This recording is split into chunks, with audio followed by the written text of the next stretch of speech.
Ang ito ang may sira sobrang init ng transformer. Kailangan natin i-testing to. Pag sumabog to mamaya, ibig sabihin BO. Okay, testing muna natin. Baklasan muna natin to ng secondary riser. Testingan natin ito guys kung sa fuse link nya. Pag pumutok ang fuse link na ito mamaya, ibig sabihin BO yung transformer, sira na, kailangan palitan ng bago. Susubukan natin. Papalitan din natin ito ng CLF so, para sigurado sumabog na yun kaya for testing pa rin to para malaman natin kung sira na talaga yung transformer, BO na. So ito na siya, papalitan natin doon. Magpapalit tayo ng fuse link ito sa holder ng fuse cutout. Okay, papalit natin.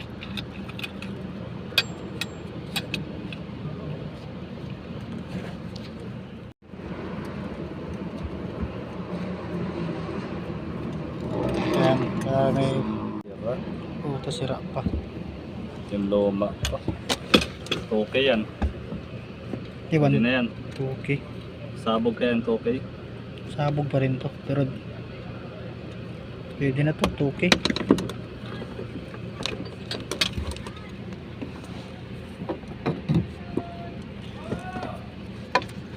Ito dito, matagal na to nakasabit.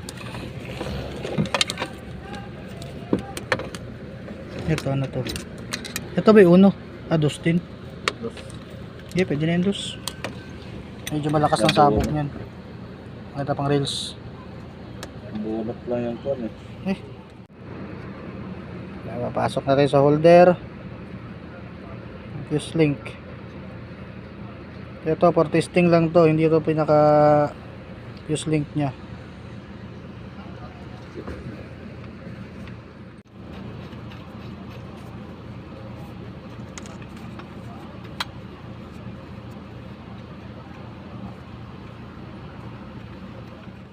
Ngayon, magpapalit naman tayo ng CLF. Current limiting fuse. Kumukontrol sa kuryente. Ito yung luma. Papalitan yung bago. video. Kapit natin dito. Ayan.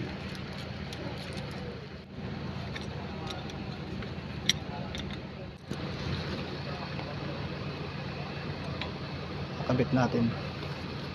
Ayan, kailangan mahigpit pagkakabit. Ito, testing natin to kung kaya ba.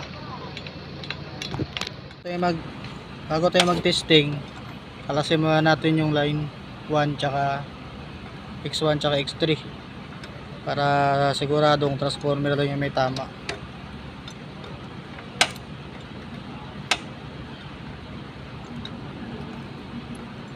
Iiwanan natin tong ground, hindi naman to apektado. Ito lang dalawa tsaka to tatanggalin natin. Ayan, i-testing na 1 kg. Hindi siya sumabog, ibig sabihin okay yung transformer. Malamang may tama dito ang ba't ito na 30 minutes.